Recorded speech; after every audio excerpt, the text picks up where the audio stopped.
Good morning, everyone. Nice to see everyone once again and resume our Tuesday morning learning. Like last summer, we're going to move away from the headlines, although I'm sure we'll find points of connection within the headlines as well. But our summer series is going to be entitled Let's Talk About Sects, SECTS. Get your minds out of the gutter. We're going to be talking about sectarianism and division in the Jewish history and Jewish thought, and has certain resonance with the period of the 3 weeks, which we are in right now. It has a lot of resonance in terms of a community that is fractured. And we know the obvious in terms of where people are, in terms of we know that divisions exist. When discussing this topic with various participants in our sessions, people said you're going to talk about the Sadducees and the Pharisees, and of course we'll get there. Sectarianisms like the Dead Sea Scrolls, maybe the early Christians, and we're going to get there.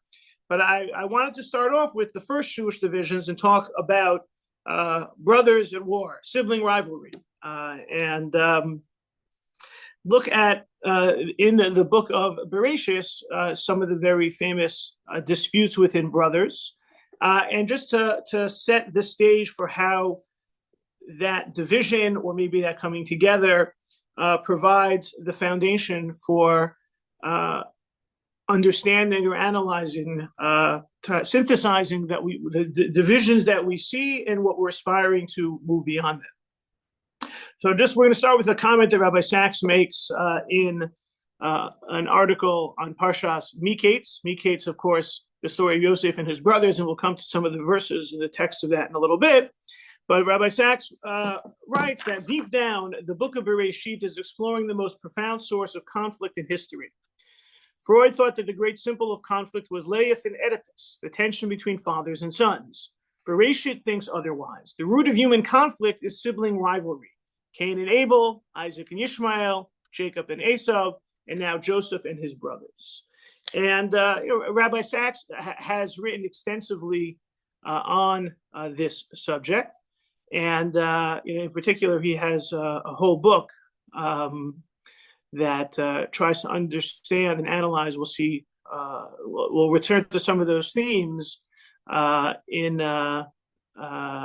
we go forward. But he understands kind of the great civilizational debate between religion as being based on this idea. He has a book called Not in God's Name, the differences between the debates between Jews and Christians and Muslims, and he spells it out specifically about religious debate. But the sibling rivalry, if we look at where the divisions took place and why they took place and what was the cause and what was the reaction, the response, I think we can understand this idea of sectarianism, both in terms of maybe the pros, certainly the cons, and how we're supposed to try and move forward. And I think Rabbi Sachs, hits the nail on the head when the book of Bereshit is about siblings. As we'll see, it carries forward into the book of Shemot. Very famous, very beginning of Shemot, you immediately encounter other siblings, Moshe, Aaron, Miriam. Also, it doesn't only have to be about brothers, because we also have the sisters, Rachel and Leah, and their relationship also plays into this as well. And maybe it will come up, as we make our way through some of the text. And so we're going to really look at several passages from the book of Bereshit and try and understand what's at the core of the sibling rivalries, and not necessarily the direct battle between siblings, but the themes that they represent or the challenges that they present as opportunities or challenges for their descendants. So it all begins with Adam and Chava and Cain and Hevel, Cain and Abel. So source number 2 is a selection from the 4th chapter of Bereshit. V'Adam yada es Chava ishto v'atar v'telet es Cain v'tomer kanisi ish es Hashem. And we know Cain is the firstborn, but specifically, why is he called Cain? Kanisi ish es Hashem the way it's translated here, I've acquired a man-child from the Lord, or Kanisi, I have created continuity, right? What has emerged from my womb, and says Chava, and Chava is the one who names, is this idea of human continuity. Vatosef loledes es achiv es Hevel, and then she has another child. His name is his brother. His name is Hevel. Hevel roetzon v'Kayin haya oved adama. You have Hevel as a shepherd, and Kayin works the field. Now, we know what happens is that there's the story of the gifts, and often we think of, or at least I think of, the fact that who's the good guy, who's the bad guy in the story. Well, Cain kills Abel, so Cain must be the bad guy. However, if you look at the way it is presented, Vahimi Ketz Yamim, several days pass in the passage of time. Vayave Kayin mipriya adama mincha l'Hashem. Kayin brings an offering to God. Vehevel hevi gam hu mivacharos sono mechel vehen vayisha Hashem es Hevel minchaso. Hevel also does the same. He brings not just from his flock, but he brings from the best. And God pivots by Yisha Hashem. God pivots towards Hevel. Kayin is not, his gift is not accepted, and he gets angry. His face falls. Why are you so upset? Halo im tetiv se'etz, v'im lo tetiv la pesach chatas v'avetz, v'elecha teshukaso v'yatatim shabo. God says, look, why are you so upset? If you get better, great. If not, then you're not going to improve. It's really up to you. You'll be able to be victorious in this battle against this competition against your brother.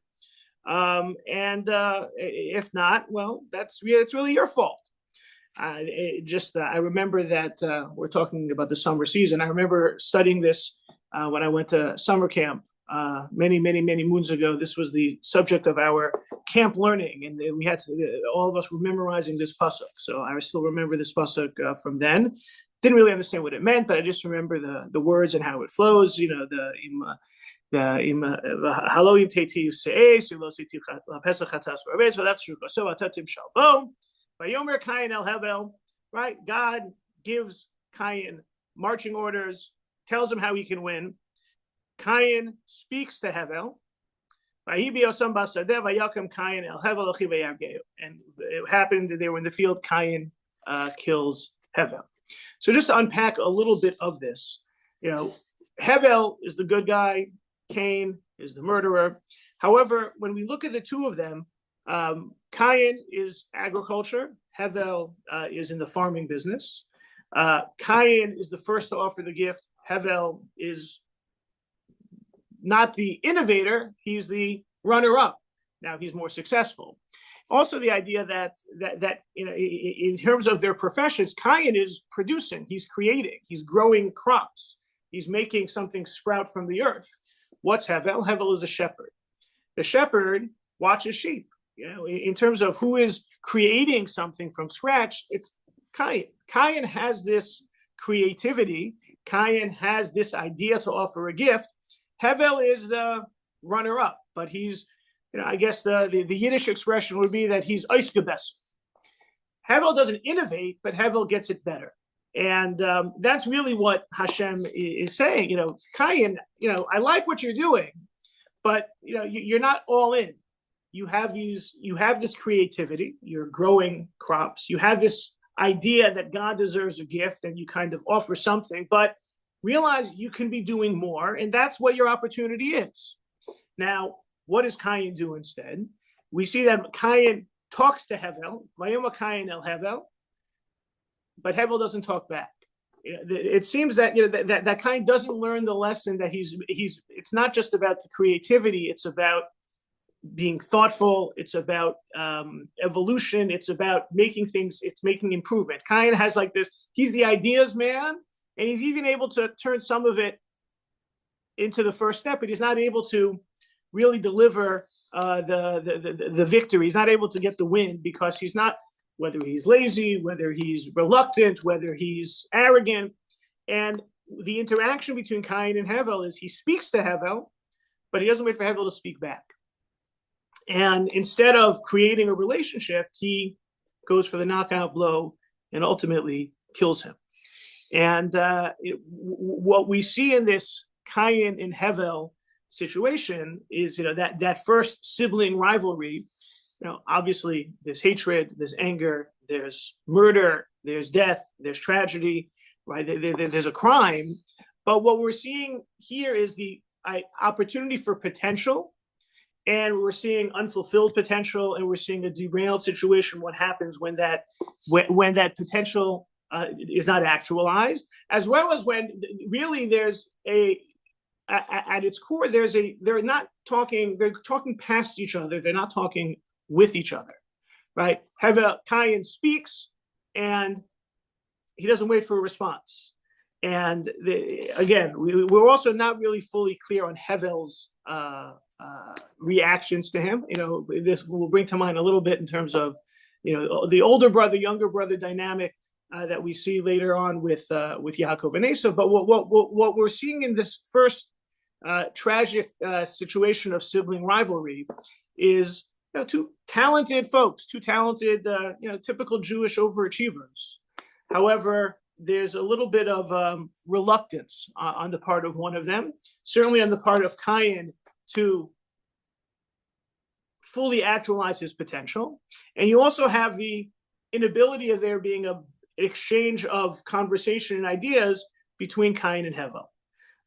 It's interesting that the word Hevel, the name Hevel, Abel, is the same, might be reminding us of the famous expression that comes over and over again in the book of Koheles, Ecclesiastes. Havel, Havalim, Hakol Havel. Hevel is basically can be nothing. Hevel is breath. It's something that's amorphous. And the idea of Kayin, Kanisi, Kinyan, that's actual. And Hevel was the prettier one, the more successful one, but it was fleeting. And Cain had the potential. That's what Hashem is telling him to form, to actualize and solidify, but it wasn't meant to be. And so when we're talking about sibling rivalry, we're talking about division, we're seeing two very, what ideally would be a synergy. Ideally would be something coming together.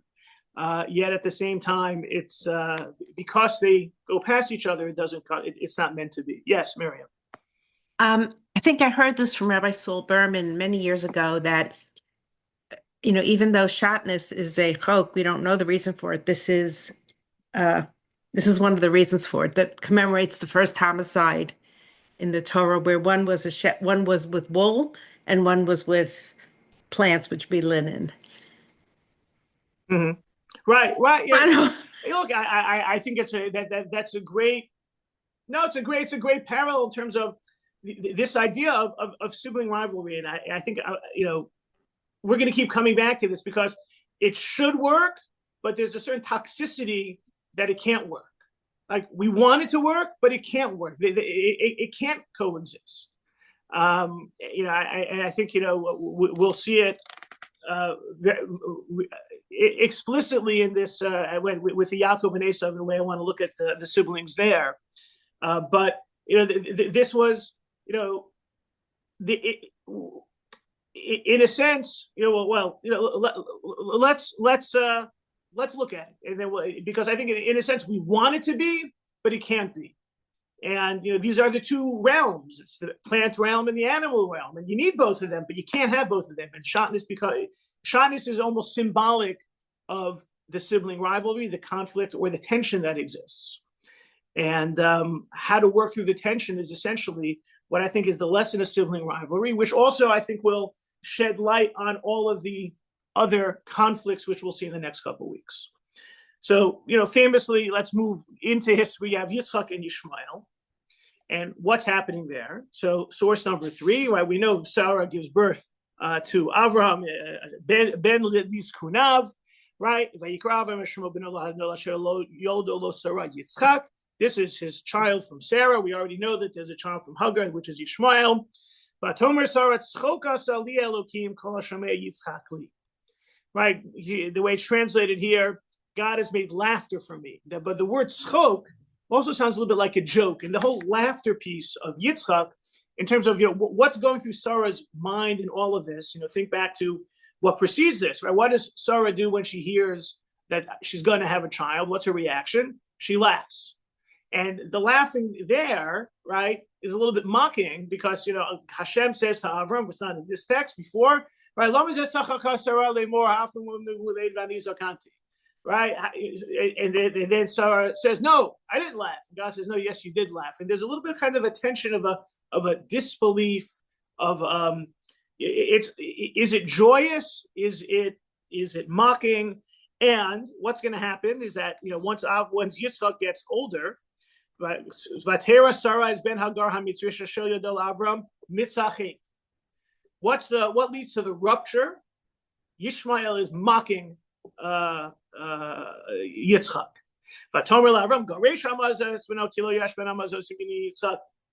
This guy Yishmael can't be part of this family. He can't inherit you with my son Yitzchak. But Avram is of course upset, right? Alodos beno, right? And Avraham's role in this sibling rivalry. The sibling rivalry here isn't really between Yitzchak and Yishmael. It's Sarah and Hagar. It's Avram and Sarah. It's not necessarily a clear brother versus brother, but it's kind of who gets chosen, and Yitzchak is displacing Yishmael, and that makes Avram sad. Right, and Hashem says, "Al yirebeinach al hanavar al hanar al hamasecha kol asher tamelech asera shma b'kolah." Hashem endorses Sarah's viewpoint here that it's going to be Yitzchak, but Yishmael will also be a great nation, and of course that plays itself out historically in the descendants of Yishmael, the Islamic faith, etc., etc. But where is what we see in this idea is before you had a competition between brothers. Cain and Hevel representing different possibilities. The synergy would be ideal, but it wasn't meant to be because of the personality of the Cain. Here you see this idea that there is displacement, that when the conflict is almost unavoidable. If you have to choose between one or the other, and one gets chosen, then one is not chosen. And Avraham is sympathetic here because it's his son. Sarah is clearly aggressive because it's her son, and there's a victor and there's a loser. Yitzchak wins, Yishmael loses. Now Hashem tries to soften the blow, but it's still clear that Yitzchak yikare lechazara, which becomes very significant to the continuation of the Jewish nation. But we're seeing that this competition, the sibling rivalry, also is one of displacement, one more than the other. And it's like Hashem is setting them up to fail, and yet He's showing human choice, human behavior. But I think that sometimes happens. Sometimes there's a winner, sometimes there's a loser. And in the eternal realm, the same thing is also the case. And it's not something that that is easy. Remember, Avram is this paradigmatic individual of chesed, of kindness. So to tell Avram to choose a side is difficult, but the choosing of the side becomes significant as another type of rupture, another type of break, right? So if you have Cain and Hevel represent direct competition and the possibility of synergy, but ultimately they're going to be, right, two parallel lines continuing down, which, like Miriam pointed out, ultimately represented by Shatnez, which can't co-join. Here we have one is selected above the other. And this, I think, influences Yitzchak significantly, because if we carry it through to the next sibling rivalry that the brothers start amongst themselves, right, Yitzchak is the one who seems to choose. And now Yitzchak, though, chooses incorrectly, right? So source number 4, we get to Yaakov and Esav, right? When Yitzchak is davening on behalf of Rivka, right? He prays on her behalf, and Vatah Rivka Yishto, she's pregnant.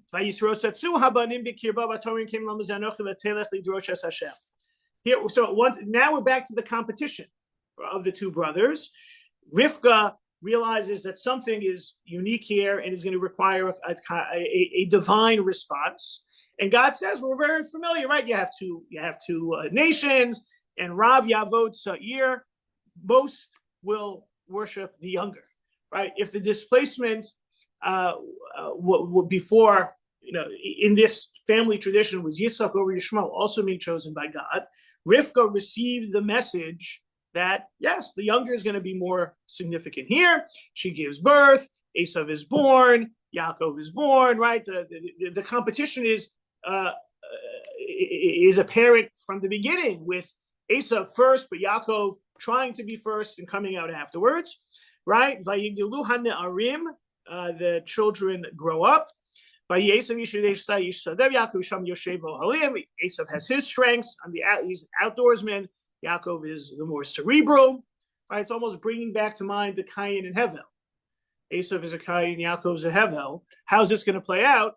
Well, Vayev Yitzchak es Esav kitzayed b'fiv Rivka heves es Yaakov. Yitzchak loves Esav. Rivka loves Yaakov. And we're very familiar with the why. He fed him. He made good steak. But on some level, what were Yitzchak had experienced this before, and it could be that it left its mark. He remembers being chosen or displacing the elder, and he sees this as, let's not go through that again, in addition to whatever it is he likes about Esav's cooking. Rivka loves Yaakov. Why does Rivka love Yaakov? Well, Rivka had looked at this notion of, when you have two siblings, which one to choose, she had sought a higher purpose. It's not apparent. And so here you have a choice. Are you going to repeat the displacement? Yitzchak feels no. And Rivka is like, no. In a sense, Rivka is channeling that ki b'Yitzchak yikari l'chazara. It's not really up to the way the brothers play it out. It's going to be about a certain higher calling. It's a divine plan that's unfolding here. And that's the whole, the sense people always say, why would Yitzchak choose Esav? The idea that Yitzchak felt that Esav would be able to survive in the outside world, and Yaakov was too cerebral, Yaakov was too timid, Yaakov was too spiritual, and the spiritual can't survive on the outside. We don't have a definitive answer, but we see that. I think if we're looking at Yitzchak's own experience of having been the one to displace, he's not so sure that that's really the way to go. And Rivka ultimately has she heard of, she's on a mission from God. She had a message. She sought the answer. She received the answer, and she's sticking to it, and she makes it happen. And ultimately, Yitzchak comes along. As I often point out, we know what happens. Rivka facilitates the plan. Yaakov's going to come in, fool the father, right? And whether or not he's really fooled or not, we know the Midrashim. Hakol kol Yaakov, Hayadayim b'dei Esav. We're familiar with how it plays out. But in that second verse on source number 4, once Yitzchak is made aware of what happens, Vayecharad Yitzchak charada gedola ad ma'od, Vayomer mi'efa hu atzat zayin vayavi li va'ochal mikol b'tarim tova v'aracheu gam baruch yihya. Now Yitzchak has a charada gedola. He's afraid. He trembles. And the Midrashim that say he saw Gehenna, but it doesn't necessarily have to be a trembling of fear, dread. It can kind of be an aha moment. And he realized that, yes, this is how it's supposed to be. And that's why, in particular, I'm always very partial to those last 3 words, Gam Baruch Yihiyeh, right? Yitzchak knows he gave the bracha to the wrong person, or what he thought was the wrong person. But what does he say? Gam Baruch Yihiyeh, this is how it's going to work. I often compare this to that if I take an apple and I say, Borei minei mizonot, right? That's the bracha on a cookie. I have to say the bracha on the apple if I want it to count. Same thing should be here. Yitzchak is bestowing a bracha to Esav. If he finds out that you bestowed it to Yaakov, it shouldn't have to carry forward. It was a mistaken bracha, so he could say it again. But I think that this verse holds the key to this confirming that Yitzchak had recanted from his original position and is now buying into Rivka, right, who was correct in her take on what had taken place before. Now, what about the Yaakov Esav competition that continues? Right, we know it's not over yet. Now, this idea, Yaakov and Esav, represent this continuing of the narrative of the story of the lesson of these two brothers who are competing, but should they come back together? And I think that's represented by in the following parsha, where they reunite, right? The famous reunion, where you see in the next verse, Vayaratz Esav likraso, vayichabkehu, vayipol atzavaro, vayishakehu, vayivku. They reunite. Is it a happy, genuine reunion, or is it not a genuine reunion? And this is, part of I think the lessons learned from the rivalry, that our tradition is not sure which one it is. Right, famously, there's dots in the Torah written over the word Vayishakehu, and he kissed him. And the question is, did he kiss him genuinely, or did he try to bite him first? Was Esav genuinely trying to create this more universalistic family of Yaakov and Esav combined, the best of both worlds, or not? And that's something that I think makes the Jewish tradition uneasy. And we see that from the end of the exchange between Yaakov and Esav, because, from the text itself, it seems that they're all now buddy-buddy, right? Yaakov has sent a gift. Esav says, no, you keep the gift. And Yaakov says, no, you keep the gift. And he says, you have to keep the gift. And Esav keeps the gift. And Esav says to Yaakov, let's have a family reunion. And Yaakov says, Yavorna, it's the last Hebrew verses on source 4, the last right, let my heart pass over before his servant. I will lead on slowly according to the pace of the cattle. It goes before me and the children until I come to my Lord Seir. Ad asher avo el Adoni Seira. Yaakov says, they said, you go ahead, I'll catch up. And here, this idea of Yaakov and Esav, I'll catch up. It's Yaakov has a certain obsequious nature. He's calling him my master. Is this false modesty? Is this self-preservation? But there's this idea that Yaakov is representing a certain, this was a nice moment. Maybe we could go forward. And here the Midrash, the rabbis comment that ultimately, what Yaakov is saying is that first of all, Yaakov is saying, "I'll come to you." Like, is he lying? Does he not mean it at all? And the rabbis say this is in the Messianic era. Right, there's that expression, we say it at the end of the Az Yashir, or the appendage to the Az Yashir every morning. We talk about going up to the mountain of Seir, the mountain of Esav, when God will be in charge. That's understood as in the Messianic era, Yaakov and Esav will unite, and you'll have the fulfillment of the potential of both coming together. At the same time, there seems to be this lingering hesitation on Yaakov's part. Is he the confident victor in this competition between Yaakov and Esav? And remember, if you go back to the beginning, Rivka pushed him to do it. He was not necessarily as proactive. And what did Rivka have to say? Don't worry. If your father curses you for this, it's on me. It's not on you. And I think that this Yaakov's behavior in his direct competition with Esav, is he taking a more passive role or more proactive, aggressive role, remains also as ways in terms of when we relate to the conflict. Do we take the never shall the meek shall never inherit the earth.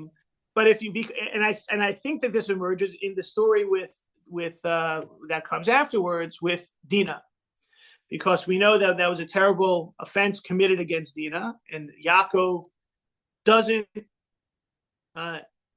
not respond. Shimon and Levi do, and he's not happy with Shimon and Levi at all.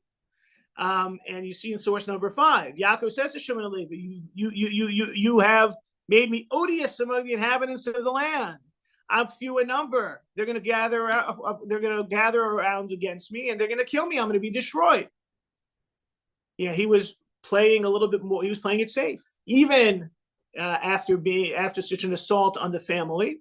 And what did Shimon and Levi say? They said, "What are you talking about? This is our sister here. You have to lean into family pride." And and I think that later on, when Yaakov gives the brachos, he talks about Shimon and Levi. I don't want to be connected to them, which so much so goes forward that we just read a couple of weeks ago in Parshas Korach, Vayikach Korach ben Yitzhar ben Kahas ben Levi. Right, it lists the genealogy of Korach. Says he's from Levi, but doesn't say Ben Yisrael or Ben Yaakov. And the rabbis are, there's a real difference of opinion between Yaakov and Shimon and Levi. And I think that is, there's a certain, Yaakov wants, he is the, he's not aggressive.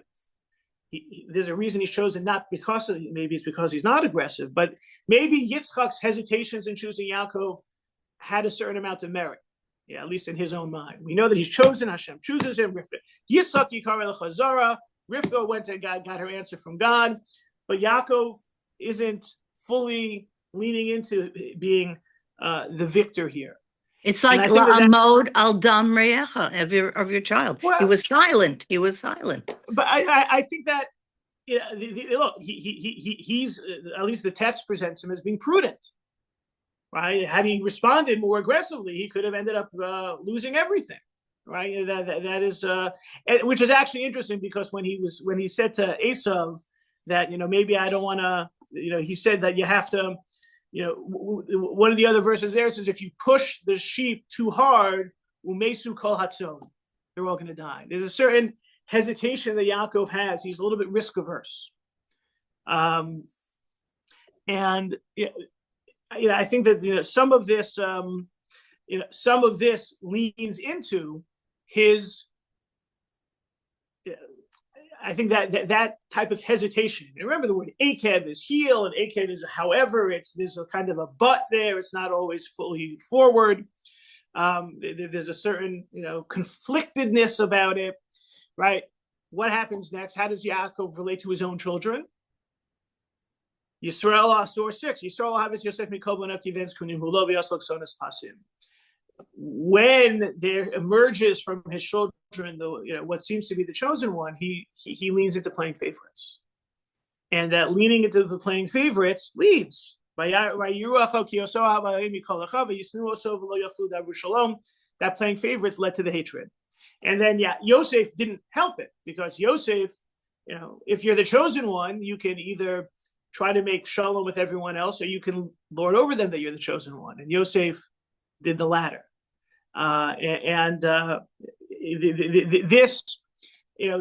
This type of disagreement between brothers, and remember, we've come a long way from the displacement of Yishmael, and we've come here. We have they're all part of the family, and ultimately, Yaakov is described as mitaso shleima. All of his family is part of it. However, here we begin to see what happens when you are trying to hold the whole family together, and they have two very different directions to go in. And that's why, a very powerful verse, and this is, also one that Rabbi Sachs launches upon, source number 7, Vayaker Yosef esacha v'hem lo hikiruhu. Now, Yosef recognizes his brothers, but they don't recognize him. Right? How can you not recognize your own brother? Now, you have that possibility of, within the family, a certain dynamic when things are at cross purposes, and you have two very different worldviews there. One may understand the other, but the other completely doesn't. And I think that this kind of foreshadows what we're going to see later on, probably not next week, but in a couple of weeks, this idea of real sectarianism, right? Sadducees and Pharisees, when you have really different Judaisms emerging, both thinking that they're part of the same family. So how do you move beyond this? Well, it seems that Yaakov, who may have caused or introduced this type of irreconcilable differences between Yosef and his brothers, tries to bring it back together by everyone has to know their place. And I think this comes with Menashe and Ephraim. Menashe and Ephraim in source number 8, right, the famous situation with Yaakov switching the hands, and Yosef sees this as a perpetuation of playing favorites and displacement and everything like that. And Yaakov says, no. What does he say? Yosef says, no, you can't do this. It's midway through, right? He grabs his father's hands, he tries to switch it, and Yosef says, Lo chen avi ki zeh ha-bachor sim yamincha al rosho. Don't do it. Vayima'ein avi vayomer yadati b'ni yadati. I know so much better than you can possibly imagine, starting with, the Cain and Hevel and the Yitzchak and Yish. I grow up and I see what happens, and even, my travails with Dinah and Shimon and Levi and all of that, I know. But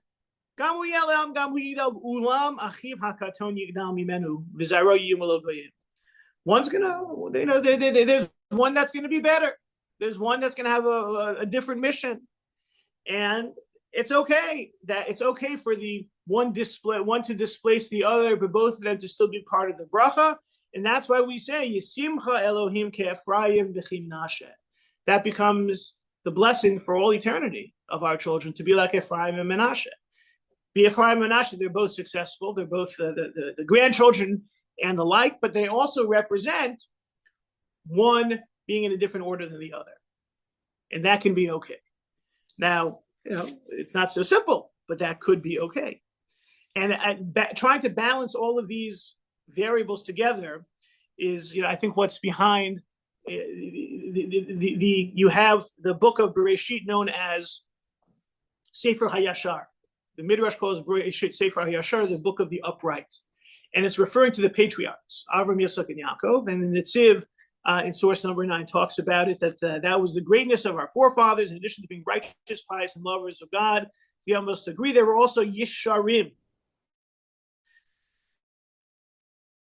The world is successful. Idle were their forefathers, nevertheless concerned for their welfare as this fortifies God's creation. We see our forefather Avram exerted himself greatly to pray for Sodom. He desired their survival, even though he totally detested their evil ways. We see how conciliatory Yitzchak was with his enemies. It was reconciled to a much greater extent than fitted the minimal words of appeasement submitted by Avimelech and his friends. Our forefather Yaakov was justifiably furious with Lavan. He nevertheless spoke with Lavan in a gentle manner. We've likewise gleaned much more from the forefathers' societal behavior, this behavior that which sustains the world, which is in turn a theme particular to the book of creation. That's why it's Sefer HaYashar. Now, the Netziv points out that the rabbinic understanding is that when you look at Bereshit, it's full of conflict, but we name it after the patriarchs who are trying to overcome conflict. And so both are important. The Sefer HaYashar, which is about being able to live with differences, maybe even irreconcilable differences, is full of all those irreconcilable differences. It's not the book of Machlokes. It is the book Sefer HaYashar, which describes a lot which is not Yashar, and so many personalities and the like. And so that is the balance, or that's the tension that is being spelled out. And this idea of the family identity, right? Rabbi Sachs said the sibling rivalry is a very powerful engine for religion and Jewish tradition in the way we think of ourselves religiously as Jews, spiritually, culturally, nationally. So Michael Wischergrad talks about this idea. Wischergrad, a philosopher, source number 10. Foundation of Judaism is the family identity of the Jewish people as the descendants of Avram, Yitzchak, and Yaakov. Whatever else is added to this must be seen as growing out of and related to the basic identity of the Jewish people as the seed of Avram, elected by God through the descent from Avram. This is the crux of the mystery of God's election. So he's focused on this idea that it's about the patriarchs. I think it's an extension or kind of a philosophical parallel to the Netziv's Sefer HaYashar. But I think we can extend it, that it's not just the patriarchs, it's also the siblings, the story that they tell. The patriarchal focus on Yashar and overcoming difference is essential, considering how much tension and divergent direction we see from the various sibling examples. here certainly, that we looked at in terms of brothers at war, or whether it's Sarah and Hagar or Rachel and Leah as well.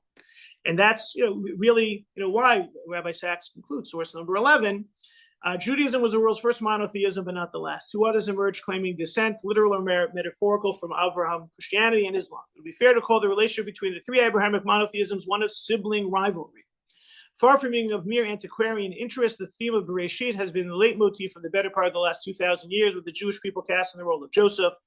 Until the sibling rivalry is over, until the Jewish people wins the right to be, until people, including we ourselves, realize that the threat Israel faces is ultimate and total, until Iran, Hamas, Hezbollah, he's writing 15 years ago, agree that Jews have a right to their land within any boundaries whatsoever, all other debate is mere distraction. And so the book of Bereshit, the Sefer HaYashar, encourages us to aim high and try to overcome, but it's full of all of the tension and technical detail and divergences and drama that exists when there are these differences. And I think that that's what we'll continue to see, some of the divergent directions that the Jewish people themselves have taken. Next week we'll look at the divergence in between the splitting of the kingdoms, and then we'll move into further the classical period of Maccabees, Hashmonaim, Sadducees, Pharisees, and we'll see how far we go. Happy to take any questions, comments, or reactions.